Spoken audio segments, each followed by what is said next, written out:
Alright y'all, today we got a 08Escalade EXT, kind of a rare vehicle. I like them a lot. Today we're going to be doing the brakes and rotors and wheel bearings. I already did the wheel bearing on the other side. I don't have to do it on this side because this side is good. But today we're going to focus on brakes and rotors and how to do it. So I'm going to go ahead and get straight to the video. Want to make sure your car is jacked up and supported. I have jack up under there still. It's extra protection, but I do have jack stands up under the vehicle. 3-ton jack stands at that to support the weight of the vehicle. So let's get into it. I have a pan up under there because it's leaking a little bit. Rack pinion fluid or power steering fluid.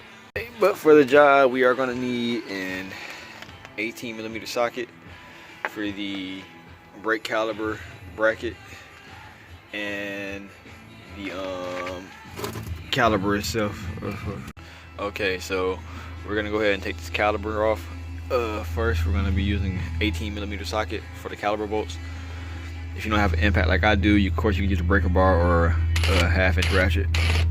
Okay, y'all, so first thing we're going to do is take these caliper bracket bolts off, or caliper bolts off of the bracket.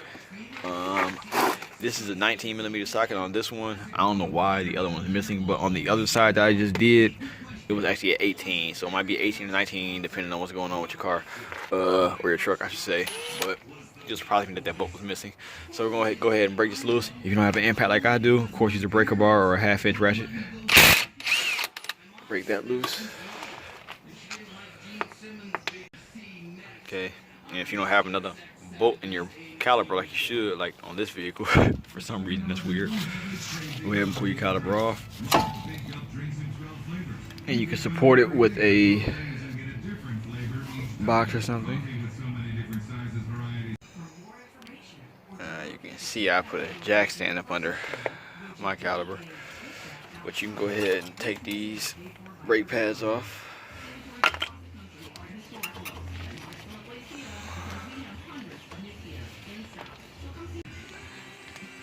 After your brake pads are off, go ahead and break loose your brake caliper bracket. They're going to be 18s as well,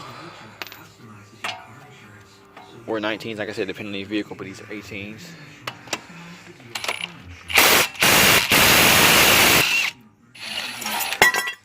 And watch your foot.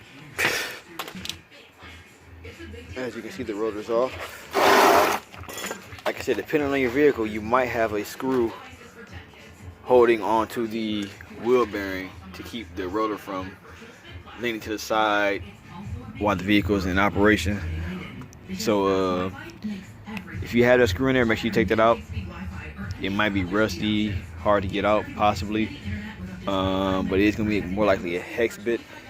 So make sure you get that out and pray that you don't break it, because that's not going to be fun. Like so. So you have your brake pad, you put that up against the 2 pistons on the caliper, you loosen your C-clamp up, and you slide the back end of it on the back of the caliper, and of course you put the little pin right there against the brake pad, and then you will turn this clockwise until the brake caliper pistons are pushed all the way in to where they should be, where it won't go anymore.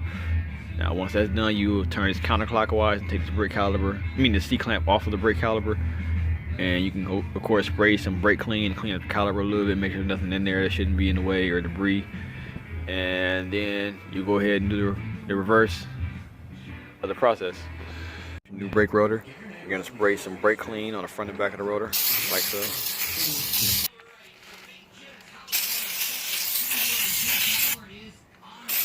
Like so. You see all that wax off there. And remember, if you have that pin, or that screw hole for something to screw into the hole to rotor, to the bearing, so it won't be scraping against the pad or anywhere else while you're driving, make sure you put that in there and line the rotor up right so you can get that screw in the hole it's supposed to go. Okay, so now you gotta get your new hardware. We got a new caliper too, or caliper bracket and caliper, because the old one was messed up. But you're gonna go ahead and grab your caliper hardware, and you're gonna put it on the caliper bracket and make sure it snaps on there, and then do the same thing to the other side. Then we'll go ahead and put the caliper bracket onto the hub. Okay y'all, next we're gonna go ahead You're gonna go ahead and put your bracket onto the hub, and you do that by putting the two 18mm screws, one right here and one right here, back into the hub and tighten it all the way down. Alright, so if you have any difficulties, the pads are going to be a bit different. The back one is going to be the thicker one, and the front one is going to be the smaller one. I don't know if you can tell, but they're a different size. The backing plate behind the actual friction material is bigger on this side, so this goes on the back, the smaller side goes on the front. You can tell because it only fits one way. Smaller brake pads going to go on the front side. So once you're done with that, go ahead and grab your caliper, put it back on there, put the two screws in the top and bottom, and grease the pins like so. The reason this caliper looks like that because it's not on. This is a new one, so I had to install it anyway. That's a whole different process and video I got to do. But go ahead, put your caliper back on if it isn't disconnected from the brake line like so and pinched off.